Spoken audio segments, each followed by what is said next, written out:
Oh.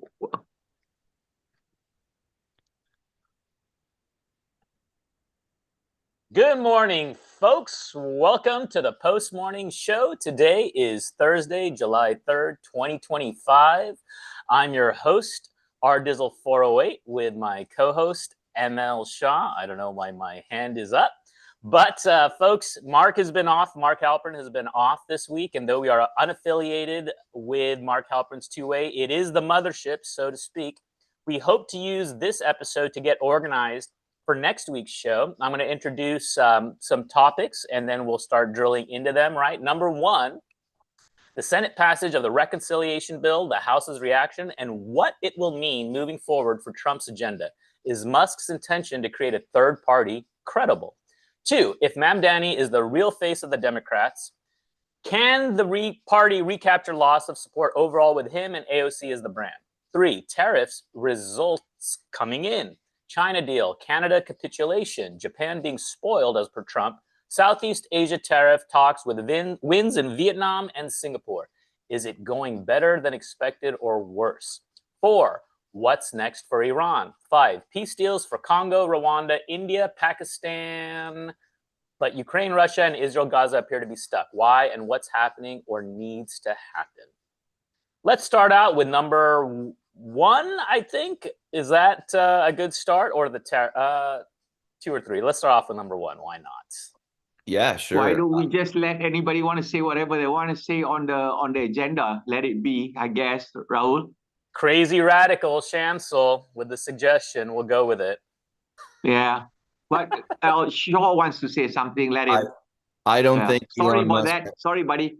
No, you're good. You're good. I don't think Elon Musk has any credibility worth a damn for a third party or whatsoever. That guy, he's so upside down on his businesses and where he's at politically. He got his ass handed to him in Washington, D.C., and it's not just me saying that. That's all the pundits and talking heads. So he can do whatever he's going to do, but I don't think right now you're talking about the most systemic roll up of power in Donald J. Trump that we've ever seen before. Whether you like the big beautiful bill, whether you don't like it, it doesn't really matter. You're seeing the win after win after win after win, and that kind of puts Elon on his own island. And maybe that'll be different closer to the midterms. I don't know, but I just don't see him gaining any kind of traction with that, in my opinion. But would love to hear from the people. Yeah, I appreciate that, ML. I just want to welcome folks that are coming back, returning, as well as perhaps new faces. Welcome, Carolyn. It's all good to hang out. If you want to unmute, you can pass. I'll put the thing there, ask to unmute, and we're just talking here. We're just hanging. How you doing, Carolyn? Hey, doing okay. Just thought I'd pop on while I'm trying to do some other horrendous work I'm trying to avoid. So I'm entertaining myself in between. Thank you. Amen to that. Hey, Carolyn, where are you chiming in from? What part of the country? Central New Jersey. It's pretty hot. Great. Sorry for that beep there. Any thoughts on this Elon Musk third party? Is it credible, or thoughts on the big beautiful bill? Third party, I don't know. I mean, we're just so spread out as it is. I mean, MAGA's, to me, too far right. Now the left's gone too far left, and we're just fraying here. And who's he going to take with them? I don't know. I don't know enough about it, but when I hear that, I just start tuning out. Fair enough. Anything else? I'm in solar. I mean, stuff he's done. That's what I do. So I'm not like I don't know. I'm very conflicted about the whole thing with Elon Musk. Anything else on your mind, since it's your first time sharing here? We just want to let let folks. Well, I'm uptight about the whole uptight. The Israeli and Gaza thing and what's going on in New York. But I don't know if you're on that topic right now. Okay, well, appreciate it. We are going to get there eventually. And let me move on to Vincent. He has had his hand up. Thank you for sharing, Carolyn. So as far as third party after Ross Perot, 1992, in all 50 states, the Democratic and Republican parties restricted ballot access for third parties. It's a very difficult task to get on the ballot if you're a third party. That's one of the reasons why Bobby Kennedy Jr. withdrew. So everyone that's a registrar and on the inside knows once again that the Democratic and Republican parties passed very strict laws in regard to third parties and ballot access. So a third party is never going to get elected president, and third parties have difficulty in the states running for Congress or running for Congress or governor. One thing I wanted to mention again, I did it on the previous installment we just had. Mikey Sherrill they just came out with a poll, a very reasonable poll. She is up by 21 points in New Jersey. So all these pundits and many people were saying because Trump got within 5% of Harris, and when Biden ran against Trump in Jersey, it was 30%. So a lot of the pundits said that New Jersey is now, because of President Trump, going to become a red state, and Mikey Sherrill was going to have a problem. Well, once again, as I pointed out, there are people in New Jersey that voted for President Trump who will be voting for the Democrat, Mikey Sherrill. And this just leads me to what I said on the previous our previous talk. Voters do not vote on public policy. They don't. It's not. There's no traditional like platforms anymore. I mean, and you're just gonna keep seeing this over and over, and people try to overanalyze these things, but it's just Americans don't have an understanding, for example, of foreign policy, and they have a limited understanding of, say, tax policy. So what you have now is bluer state, like people mention that Trump is all these victories. What's happening is bluer states are getting bluer. The Democratic Party is raising more and more money in blue states. Red states are getting redder, and we're just getting more polarized. So this idea that, what's just happened and all these Trump victories, it doesn't translate in blue states. It just doesn't.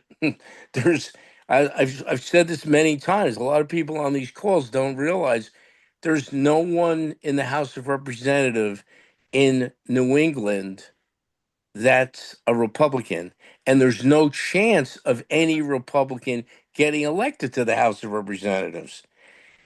So that's just, I'm trying to keep it short today. Okay, appreciate that, Vincent. And I want to kind of open it back up in the topic, back to the big, beautiful bill. My understanding is it's passed the Senate. It's going back to the House. How do folks feel about its chances? Is this looking like it's gonna happen? I think it is. I think it's all but certain that it will. As close as you can to these kind of things, but I'd be curious to hear other people's takes. Okay, Duke. Yeah, I've been watching Fox News this morning. AOC speaking right now, or was a minute ago. I think the Democrats are going to say their piece about it. Then they're going to put it on the floor to be vote. I do think it'll be on Trump's desk by the 4th of July. I think there's been some real backroom deals promises of executive orders and a lot of things that, especially the Freedom Caucus, wanted. That's going to have to be done through executive order. We'll see. We'll see how reliable Trump is to them. Well, I don't know. We'll see. But I do think, and it looks like from what I'm seeing on the news, that it's going to make it by a vote. Thank you for that, Duke. Appreciate that insight. Going back to our topics, guys, I'm thinking we can either move on to number 2 about Mamdani, or then Carolyn mentioned, some foreign policy stuff. What do you guys, what would folks like to go on next? Any thoughts from the group?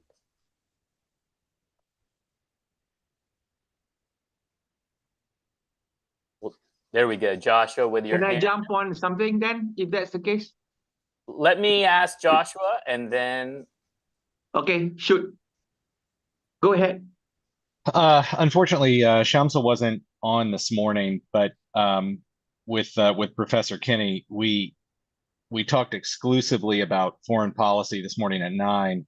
I really would like to continue, and I know I'm about 18 minutes late to the party, but I really would like to maybe have some in-depth domestic policy conversations in this go around, although that might not be everybody's desire. Oh, well, Joshua, okay, we're still on, what topic 1 was about. You just caught that about the big beautiful bill, and then Elon Musk's kind of third party thing.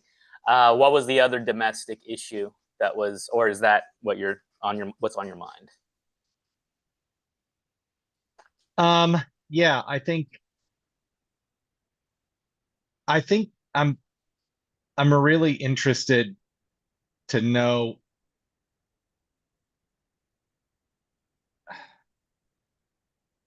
I was walking down to get coffee this morning, and I was thinking about the big beautiful bill. I fucking hate that name. But anyway, it is what it is. And one of the things that stood out to me was the idea of Medicaid cuts. And it's like, all right, well, are these actual cuts, or are there, or is it about the work requirement? And I was thinking about this morning. A couple things. It seems like if Republicans were really interested in waste, fraud, and abuse, as they like to say, and particularly this year, waste, fraud, and abuse, it's like all you hear. If they're really interested in waste, fraud, and abuse, seems to me that they would have that they wouldn't have focused so much on the work requirement, but they would have focused on billing practices, because that's where you're getting waste, fraud, and abuse. I can't imagine that there's even if there are fraudulent applicants, which I'm sure there are, and I'm sure there always will be, they're not the ones who are gaming the system in a sense that it's wasting money, or that they're profiting from it, right? Like the people that want Medicaid and are willing to lie to get on it are poor. It's the insurance companies and the billers that are engaged in the real fraud that costs so many taxpayer dollars at the state level and the federal level. And let's not forget that Medicaid is jointly funded between states and federal, the state governments and the federal governments. So why aren't we, is there anything that's in this OBBB that addresses billing fraud?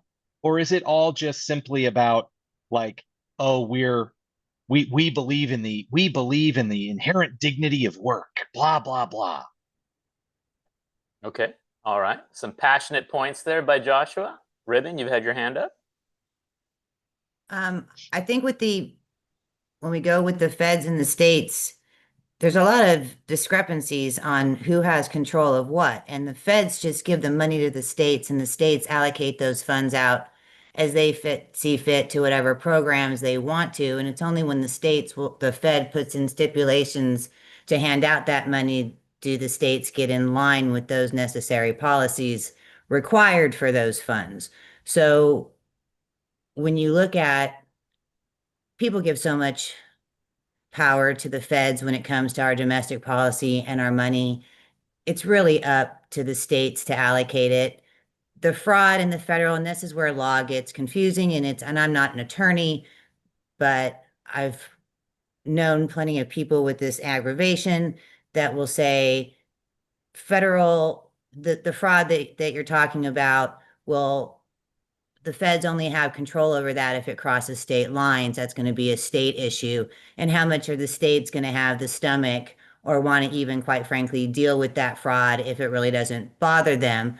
The fraud really comes in when you're looking at things with the states working with NGOs, and those NGOs are doing things that the state can't legally do. So they're doing them in favor for, their friends, because who are they giving those monies to is the NGOs that they know, AKA their donors. And then that's when you look and say, well, how much of the money is actually going to the street, to Main Street, or how many people, what are those administration costs to those NGOs? Because that's exorbitantly expensive. And then you look at the insurance, how much do they want to fight? They don't. They have enough money. They don't care.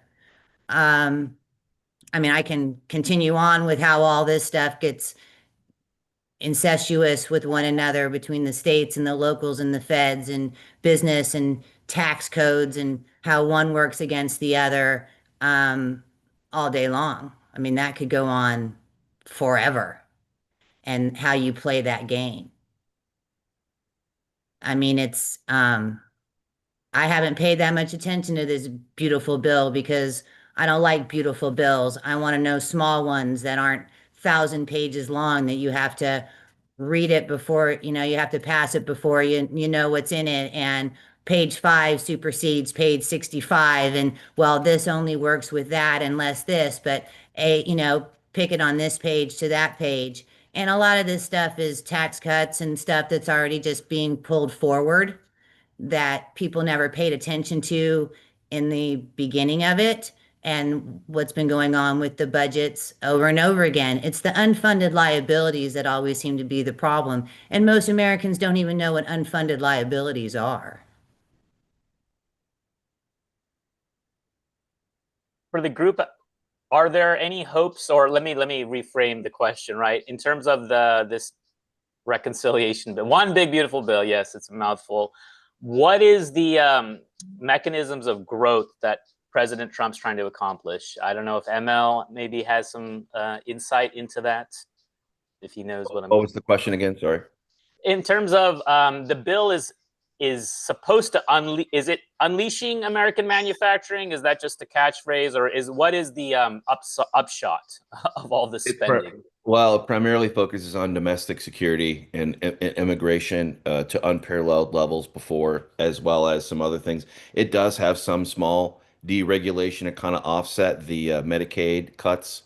And they stuck in a $50 billion kind of follower for specifically rural hospitals and things. But I don't know that it's going to be enough to offset, millions of folks waking up the next day and finding out, oh, by the way, you're not on the rolls anymore, and you got to kind of figure it out yourself. And oh, by the way, you live in a rural area. I'm going to channel Vincent here. You're gonna channel the Vincent and just say that you would need to go find a job too, because the requirements that they're putting in for SNAP and other Medicaid benefits are going to be tied to 80 hours a month, which is about 20 hours a week, that you have to show some kind of volunteer, some kind of work, some kind of something to justify your ability to stay on those roles. So I'm not sure. I don't know. But I do know that That in combination with the tariffs, as well as some other few other things later this fall, when we're really going to start the chainsaw on deregulation and the wider federal government. I think the thinking is that there will be a growth, a boost of some kind to offset, these cuts. And whether we make these cuts now or later, they have to be made. And that it just would be nicer to have that a little bit more of an off ramp, but it is what it is. So Okay, appreciate that, ML. James, since it's been a while since I've seen you. Good to have you back. I'm gonna give you the unmute. Oh, you got it. There you go, James. How you doing? Thank you. Yeah, good to be back. To your question about the bill and what's in it to promote growth, I have to admit I'm not at all sure of what's in it. And my eyes glaze over, as is the case with a lot of people, I'm sure, with this stuff. It's so tedious. And seeing Republicans not act as Republicans should, it's just infuriating. Conservatism used to be about making difficult decisions about scarce resources. And that's gone. That's been gone for some time. But the playbook seems to be, with regard to the economy and the policies being pursued by Trump and the administration, the playbook seems to be get the dollar down, get oil down, get interest rates down, and deregulate as much as possible to grow our way out of this this hole that we're in. We got budget deficits that are 7% of GDP right now in peacetime, and that's unsustainable, because we know that recessions bring about additional spending as people need to be paid unemployment benefits and transfer payments increase, and tax revenues suffers because of unemployment and other reasons. So that can bring about numbers that produce a 10, 11, 12% budget deficit as a percent of GDP, which can't happen. We can't afford it.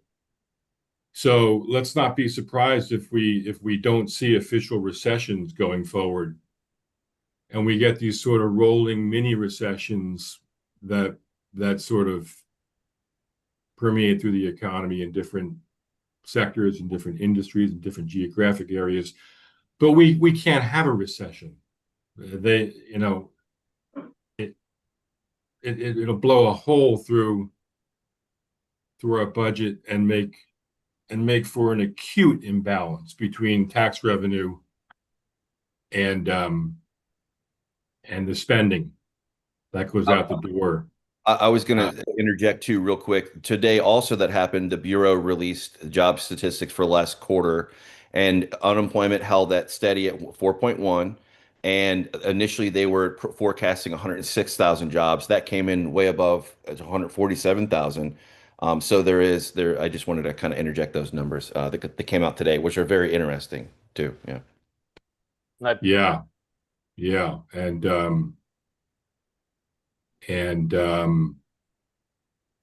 the dollar's down 13% year to date.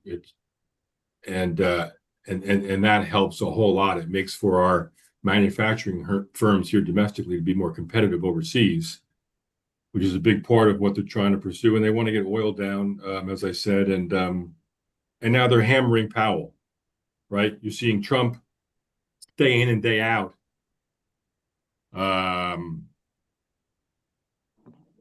just unrelenting in his admonishment of Powell and the way he's keeping interest rates stubbornly high.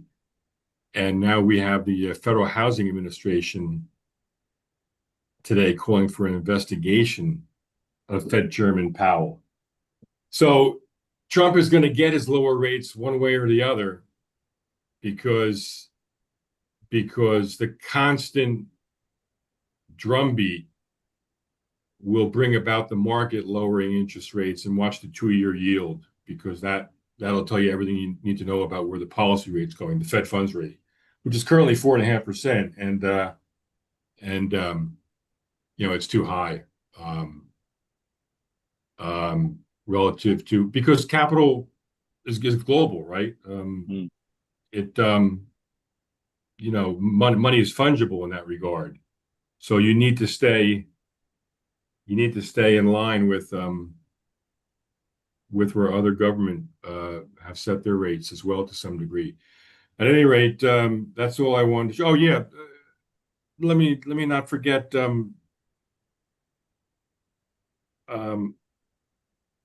what they're trying to do now seems to be Plan B, right? Because Plan A was austerity and Doge, and it really didn't materialize.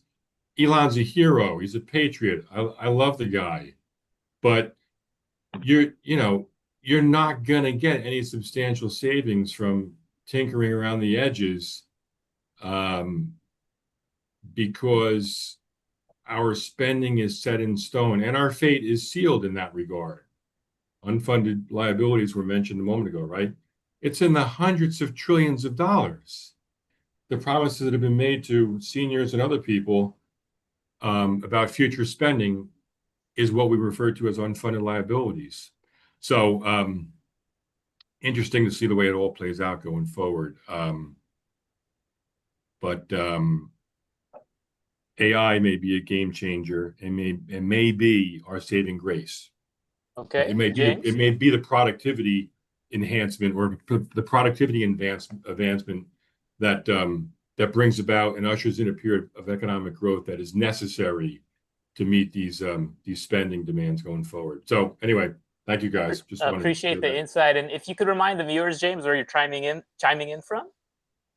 I am currently in Holmdel, New Jersey, and in a building that used to be called Bell Labs, which is well known as the former AT&T hub. And it's been transformed into the name's changed to Bell Works, and we now have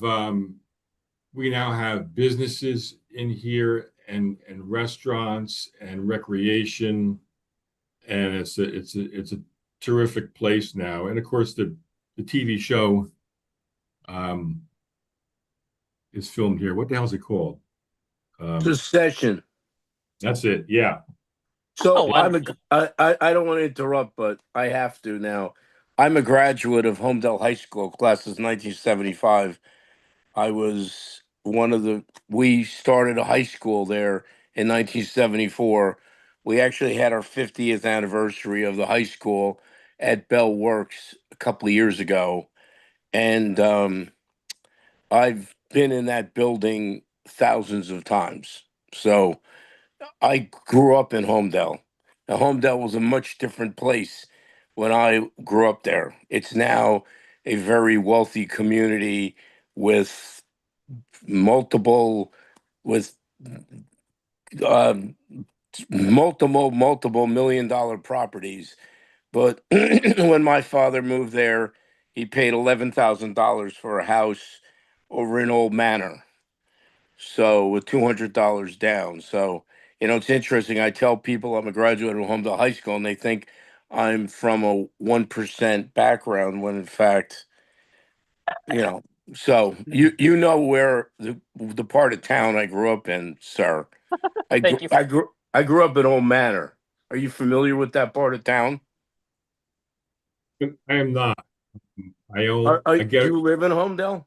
I do not. No, I live. Okay, hang tight with me, Vincent. I want to close out the topic with Joshua and Ribbon and Duke, and then we're going to get on to some of our other topics. Joshua? It seems like any sort of cuts that Republicans do are simply ineffective show cuts. Just to say they're trying to reduce government spending. Obviously, healthcare, entitlements, defense spending, those are the big ones. There's got to be some sort of shift in any plan that has any chance whatsoever of making the federal government solvent has to involve increasing taxes. Somebody correct me, somebody tell me here, when in the history of this country, growth effects and the promise of growth effects have risen to the level that it broadens the tax base to make up for tax bracket cuts and increase spending. I want to say that's a rhetorical question. So there's got to be something that gives here, and I'm afraid with this bill, once it does pass, particularly with Powell, refusing to reduce the interest rate, I'm worried we're going to have perhaps another inflation spiral, particularly with tariffs as well, if nothing gets done. Okay, all right, Ribbon. I think for the tax situation, so if someone was going to say, I want to start a business, and they're looking at taxes and how much everything's going to cost and whatever the regulations are, what state they're going to be starting in, it is very dependent. You're going to be looking at more people getting into the market, starting those businesses because they'll have those tax advantages. Not lowering the interest rate does not help those small businesses or those people who do not have the funds. However, for the people who have the money, the real employers of the country, they're sitting on cash waiting to see what they want to do with it. They're seeing what business markets are going to be opening up. They're going to be seeing what directions they can go in, what manufacturing might be advantageous for them to get into markets. You're going to be looking at private equity saying real estate may not be my game right now, my friends. Where else may we want to go? And what tax incentives and subsidies are we going to be looking at that might work in our favor? Is my time up? Go ahead, Ribbon, continue. So what the idea is and what the premise is and why everybody says more revenue comes in when taxes are lower is because you have more people opening up into those markets. And anybody who has any real money, they look at where they're going to place that money, where they're going to move that money, and in what timely fashion will they move that money to have as many tax shelters as they possibly can throughout the year. That's how the wealthy keep getting wealthier. And they're going to be moving Ribbon, things. I understand what growth effects are, and I understand in theory how, what the Republican Party says, you reduce the tax rates, more jobs are created because employers, have more positions, blah, blah, blah, because they're not being taxed. And therefore you increase the tax, the tax base. I understand that. Right. I'm just saying it's never happened that has been well, here's made the up reason. for Well, increased it happened. It started happening under Reagan, after Carter. It started happening even with Trump, where you saw the big boom, even on a lot of projections. The problem that we're facing, and this is kind of where I've been going for the last, 15, 20 years, is that every president is only now as good as their executive order. So you have businesses that will be working on things, and then all of a sudden it changes in 4 years, and then it changes in 4 years, and then it's going to change in 8 years, and then it's going to move over here. And what does this mean? And how is this going to work? And how is the state going to ask for this? And is this going to change in this certain state? And most of my experience is actually in California, oddly enough. So when I look at the taxes, which is my basis for being conservative in the first place, I've grown up in the tax business.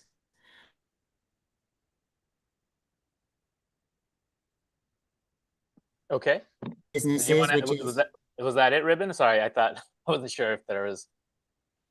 All of this is so complicated because you're looking at a tax structure that the wealthy, the insurance rates, the markets, I'm wondering, and my question and the reason why my hand was up was that with anybody here, does anybody believe that in the short run we're going to be able to mitigate the pain of what we've put ourselves in the situation that we've put ourselves in? We're in debt. We have printed so much money. We have suppressed so much domestic economic growth in manufacturing. We don't have an established economy, as it's all a farce if you actually look at it on paper. If we're looking for our medications from China and other parts of the world, and we're not dependent in any way, shape, and form on ourselves. And the question I would ask most people is then how do we get back to at least some semblance of that? Okay. Okay. All right. All right. I think there is hope. I don't want to give it away. Duke is going to round out this topic, and then I think if we get to tariffs, that is where maybe some of the hope will be. So Vincent, oh sorry, Duke. Did we lose you, Duke? Let me unmute him. He may have just been The messing. answer to There we go. ribbon is no. Oh, okay, hold on, Vincent. Hold on. One second. Thanks, Vincent. Yeah. I appreciate the honesty. That's exactly what I was going to say, Vincent.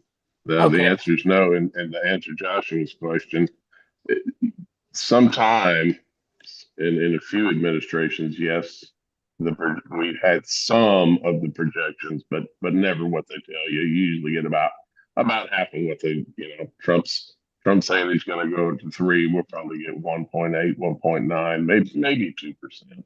And I want to make a point to Vincent because I've heard him mention this several times about not being able to afford a house. Well, when you've had economic policy that said that you had 0% down on a home and you had a bunch of people buying homes that they couldn't afford and you put a lot of liquidity into those markets, you're not going to get those price points anymore. You're not going to see those deductions in those and a correction in the market because there's too much liquidity. As soon as you see in those markets the price is going down so much, you're going to have those cash buyers coming in and getting those. So you're never going to see a correction now. There's too much liquidity in the market. And that's all because of, again, government policy that did not allow to have real growth. It was all artificially created. Right. Okay. So, and I say this multiple times every week. The expenses of the United States budget year ending 9/30/24 were 7 trillion. The revenue was 5 trillion. The deficit was 2 trillion. 9/30/2025, same deal. 7 trillion, 5 trillion in revenue, 2 trillion out of the money, with 1 trillion of interest expense. So think about that. 20% of the revenue has to pay 1 trillion of the expense. It's not, the model doesn't work. And I've been nervous for a long time. right. I mean, economists, Ivy League economists from the right, left, center say the same thing. How are we going to know when there's a problem? So I've been at all these conferences, and they sit at the conferences, all the PhDs, and the question is asked every day, 5 days a week at these conferences. When is it going to be a problem? And the answer from the Ivy League PhDs in economics is always the same answer. We won't know till we know. See, and I don't agree with that at all because I say, why don't you look at all of the economic variables and you're not going to know a lot because globalization, you've got globalization and that's kind of taken a new shape and form and how people are easily able to move as fast as they are now. So that way, yes, but you can work on theories all you want. You can go back and look at economic theories, and then you can go back and see how those were practiced in history. We have enough of that now to be able to see how that works. So where are we? I think we're there. I think you've got interest rates. You have people struggling. People vote with what they do on their daily lives. And right. As you know, the last balanced budget was the last 2 years of President Clinton, and he worked with Newt Gingrich and we did generate enough revenue, and we controlled expenses so that we could balance the budget. And I've said this 100 times on all these calls. On 9/11, the national debt was 5 trillion. Today, the national debt is 37 trillion. Okay, so Right. the last time it worked, the, and the, always remember, all these entitlement programs were passed by Congress, and the Democrats controlled Congress. I'm the not pointing any fingers from 1954 to but Vincent, hold 1994. on. You can't blame that all on Congress because if you look at it I'm the not late blame. if you I'm look not. at the late 90s, if you put that in context, you're Right. right.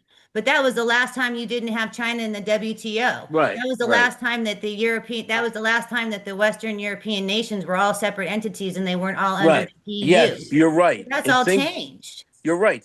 But somebody mentioned this before, in that you're correct.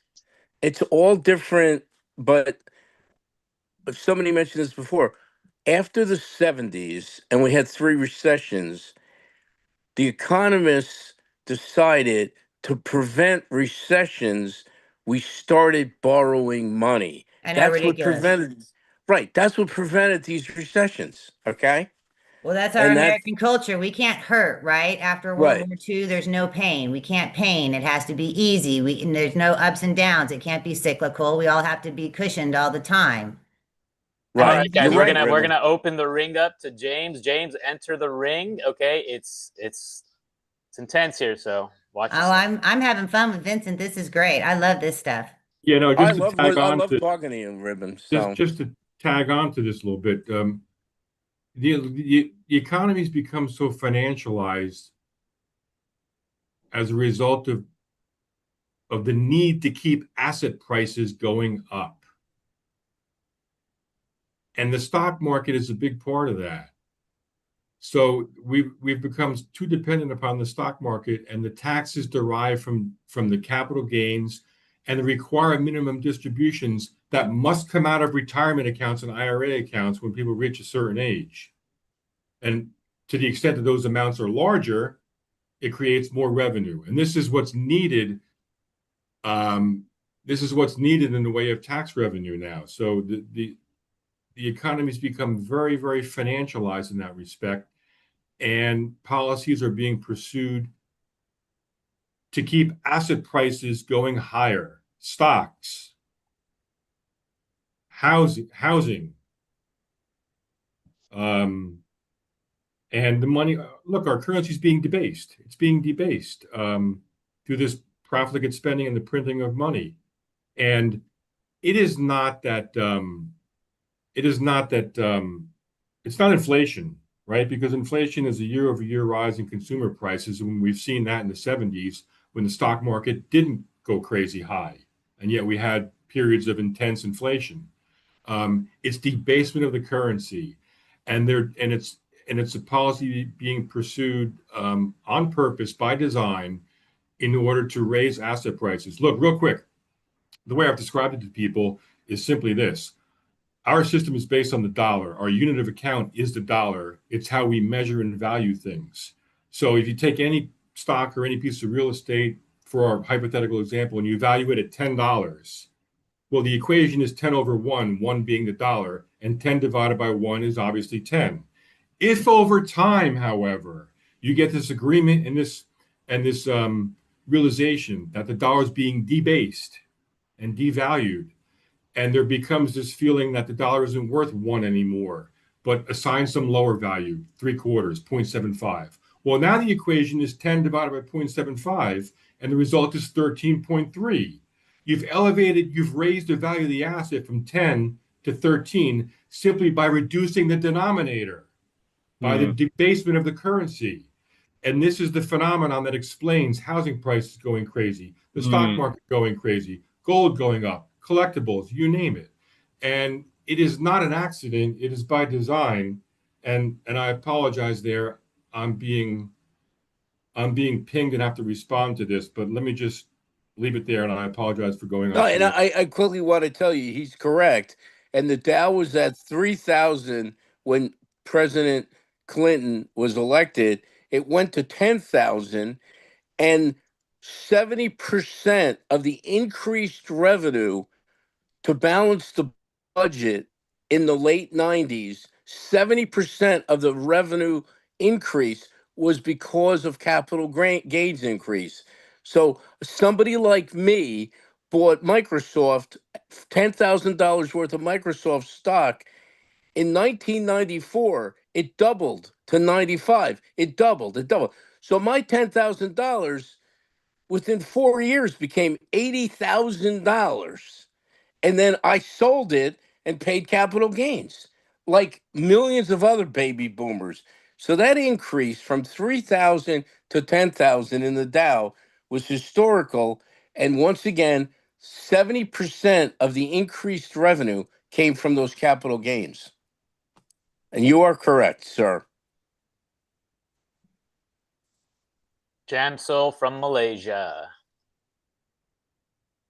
Yeah, there's so many information coming out of this that actually what interests me is actually there's so many things you guys said that resonate with how I've seen since the 80s actually doing business. James, your point about how the stock market has taken over real manufacturing, I agree absolutely. I think the economy has been very much, and it's not just in America, it's actually a global phenomenon where actually the money markets are really driving every decision rather than real manufacturing. So what happens then is actually real people won't have jobs because the pencil pushers, the spreadsheet pushers are the one that are making money. They don't create anything. They just create paper. So that's a structural problem that has happened. Whilst I do see the brilliance of what Clinton did, but what Clinton did shifted the whole global economy into a paper economy for the developed countries mostly, and then that shifts also to the developing world. We are having the same problem as well. The second thing only I want to add actually on the health system, because you guys mentioned Medicaid and how all the cuts and whatnot. The only thing that stood out to me was I could not understand why medical care with the HMOs in between in America is so expensive. I mean, you can come down to Kuala Lumpur, which is the most expensive place here in Malaysia, and I can tell you, you can get immediate, what you call, full health check with CT angiogram, etc., for about the equivalent of, let's say, $1,500. So I think something is terribly wrong systemically in America with respect to how the medical industry are actually ripping off the population. If you ask me, that's that's what I want to say. Yeah, in terms of ripping off, right? I'm the guy that says, you know, just pretend you got the pet fish who needs the antibiotics and just look it up online, okay? You got to know your own health, and if antibiotics suit you and you know you have bronchitis pneumonia, that's a seasonal issue or whatever, right? I don't think Big Pharma or anyone independent is ever going to do a gazillion-dollar study to compare, let's say, flu vaccines with antibiotic intervention side by side. But from personal experience, again, just this past week, right? Pops had the frequent urination situation. Hit him with the Cipro, not a day later, not 6 hours later, boom. 2 hours later, everything's going all right. He's on a 2-week dose. For the fish, mind you, for the fish, right? And so, you know, so it's almost like, if you don't mind, it's almost like the what's happening with colleges, because they're issuing out student loans that are paid by the government, and therefore the colleges have no incentive actually to bring costs down. In fact, the colleges has the best incentive to actually increase the cost, increase its administrative staff, and actually the government is paying for it through taxpayer funds. So I think if you ask me, that is where the real problem is. And I think and I was reading the chat, and I'm in agreement with Luke. The problem is in Congress. Congress are not going to do anything about this because it has to be legislated, and they are all being fed by the industries. Now we're going to find out whether Luke was being sincere or not. Luke, I've unmuted you. Care to share any thoughts? No jokes, only thoughts, Luke. What? Luke might be muted. Oh, I'm muted. Are you playing Mario Kart in the yeah. background, Luke? You're having way too much fun, and we don't know about it. What do you mean? I'm not. All right, do you hear me now? Yeah, I hear you loud and clear. Oh no, it's just all of this is to Congress's fault because, like I said, like I always say, Congress doesn't want to have the little jugulars to kind of make things work. All they want to care about is like, oh, am I going to get my job next year? And so the answer is like, they're not going to do anything that's bold enough. And of course, Trump isn't going to do anything bold enough because he knows that Congress will stop him. So until people figure out that they need to start acting like big boys, none of this is going to change. Yep, that's right. That's right. Oh, I don't think anybody has the fortitude politicians have any stomach to tell people what the real truth of what's going to happen and what has to happen. Cities are broke, states are broke, the federal government is broke. And, who wants to make the hard choices? Who's going to get elected by telling people we're going to cut something that you're just giving them? Well, okay, but Ribbon, this is where the paradox occurs, right? Because if you were to just, it's like software with beta testing, right? Is the focus group, are we asking the right questions, right? This also relates to polling. So if you took my dad in particular, okay, on a very basic surface level, oh, do you want more free stuff, free pills, oh yeah, of course, give it to me. And, Kaiser now has this thing, he can get free toothpaste or whatever, right? But if you step back, and then me as the caregiver observing how the system is screwing them over, right? I'm right now fighting to get the medication, like propranolol, for example, okay? Like the reason for propranolol is to lower blood pressure, okay? Or that's how it works, the mechanism. Well, my dad actually suffers from low blood pressure.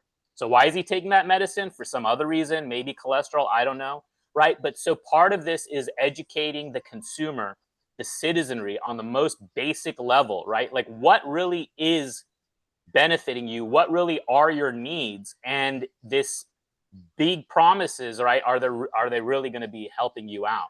So it's a very challenging situation dealing with what people want versus what they need, right? And the perceptions there.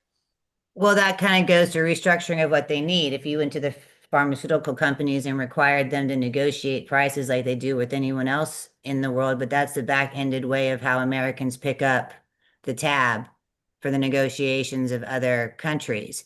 And so if you had some kind of regulation, as much as I would hate that, but if you had an agreement with the pharmaceutical companies on certain drugs, generic drugs especially, all of this is kind of intersected now. When I was a kid talking about the 70s and 80s, going to the doctor for your annual checkup, your medical insurance was for catastrophic events. It wasn't for your annual care, but your annual care wasn't such an exorbitant cost that it dug into whatever, you were doing in your life. But structures have changed, spending structures have changed for people. So people vote with their pocketbooks, right, Raul? Like they vote with, how much is it costing me to fill up my tank? Can I get the groceries that I want? Can I go on vacation if I want to? Can I sign up my kid for their softball stuff?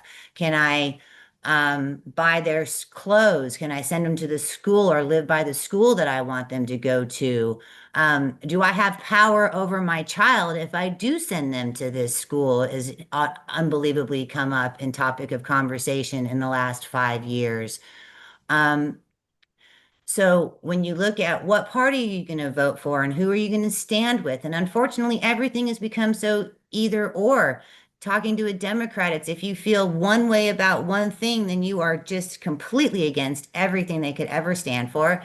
And on the Republican side, it's just like, why can't I, in some respects, all get along? And they're not even willing to listen because it's their way or the highway.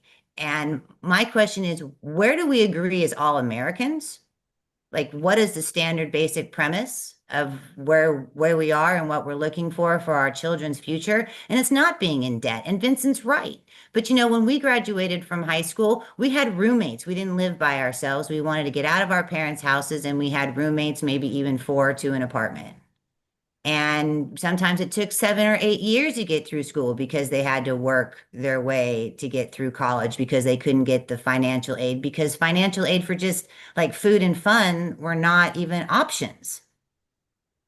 Right. But, you know, there's so many things that have progressed over time with what we've allowed. And what are we going to take back? That's my question. What's everybody going to agree to take back or restructure?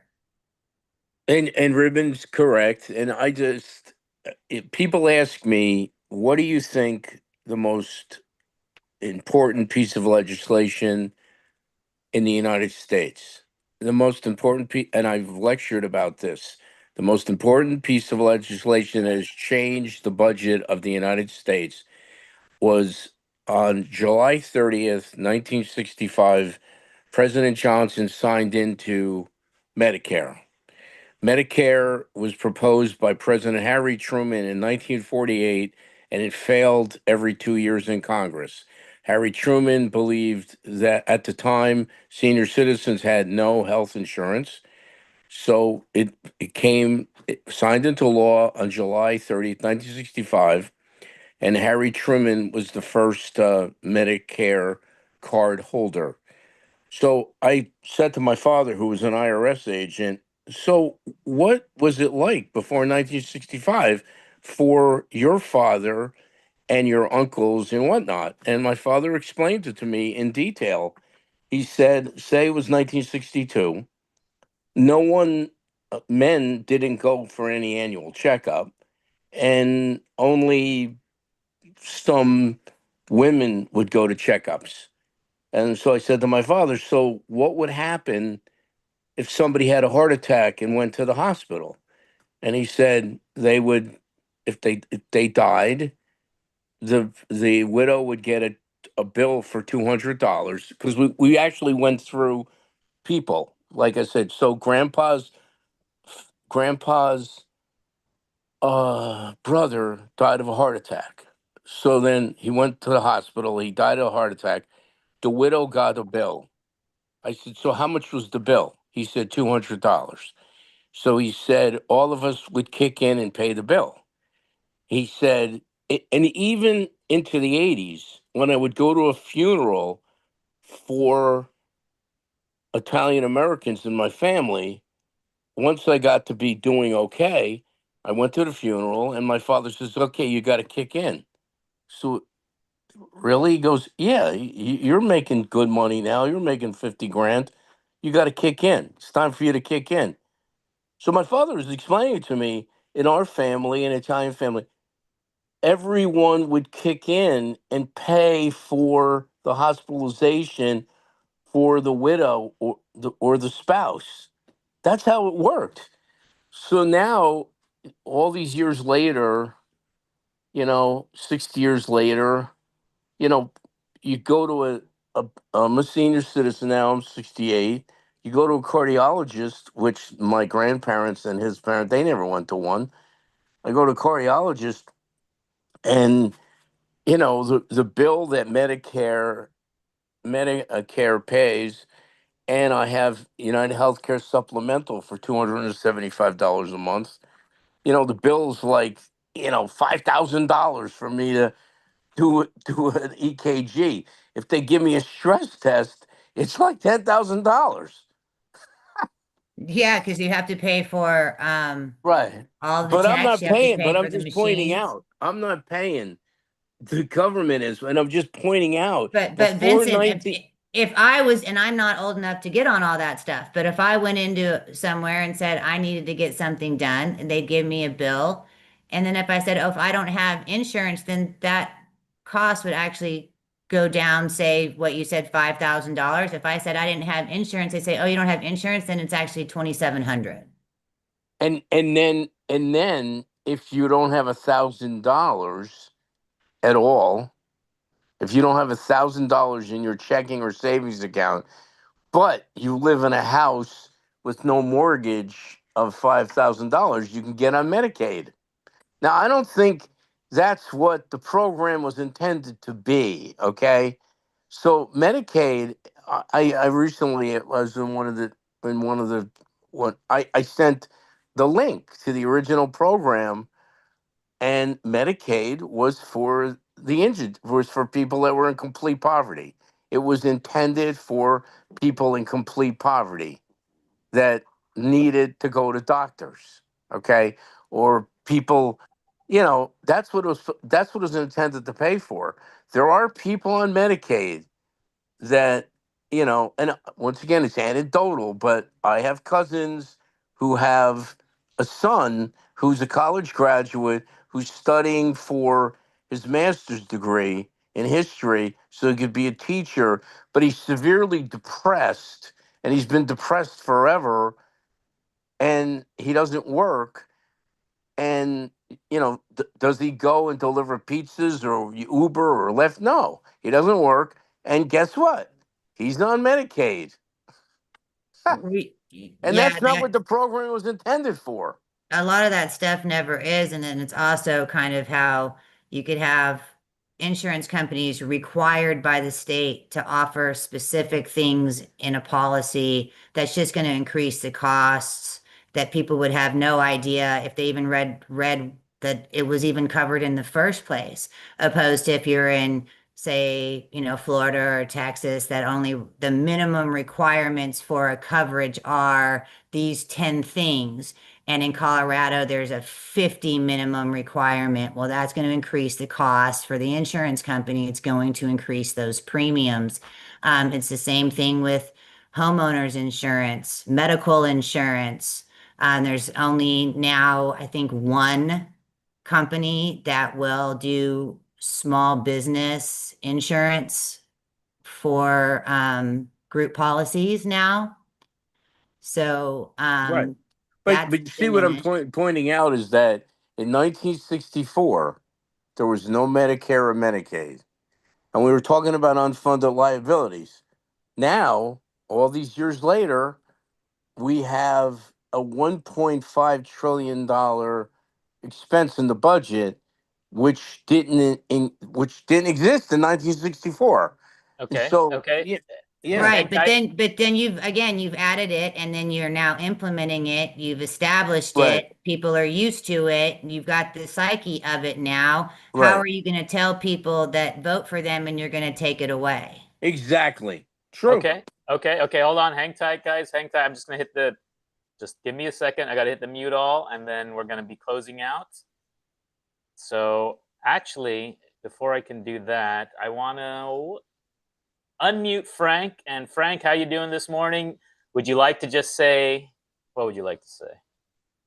All right. Well, thank you very much for this discussion. I looked up unfunded liabilities, and on one website it's like 75 trillion, the other one 165 trillion. That's a lot of trillions. So anyway, so we have that. Now, we have this statement that 90% of healthcare expenses are on chronic conditions, chronic diseases, or chronic conditions of some sort. And if that is reduced by reducing environmental factors or, dietary changes or getting chemicals out of this, that, and the other thing, then maybe we can reduce that 90% to, say, a 30%. This would reduce our Medicare, Medicaid costs, but possibly increase our Social Security costs as people live longer. So I don't know what the net effect of that is, but I wish someone would analyze that, given different scenarios, and then you can bring it back just, to a two-wayer, maybe here, and discuss it, discuss your findings. Or maybe it's already done, but I don't know where that would be. Okay, anyway, that's my comment. Some good tips for Mark Halprin, Dan, and Sean Spicer, right? I guess. I guess. No, someone has to do the work. Right. Someone has to do the work. It's for their team. Hey guys, you guys have a big team, Mark, right? Big team out there. Get them working. No, they depend upon their sources, and their sources have to do the work and give them the information. And then they analyze it and comment on it and make it entertaining. Very good. Very good. All right. Hang out with us, folks. We're going to cut the live, but still be on Zoom. Sorry if we cut anyone off, but that's a wrap. Remember, you can catch us live Monday through Friday from 10 a.m. to 11 a.m. Eastern.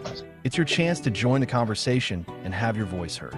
Just check the link in the description or visit americastalk.show. Together, through the free exchange of ideas, we can truly make America great again. Don't miss out. Tune in and be part of the dialogue.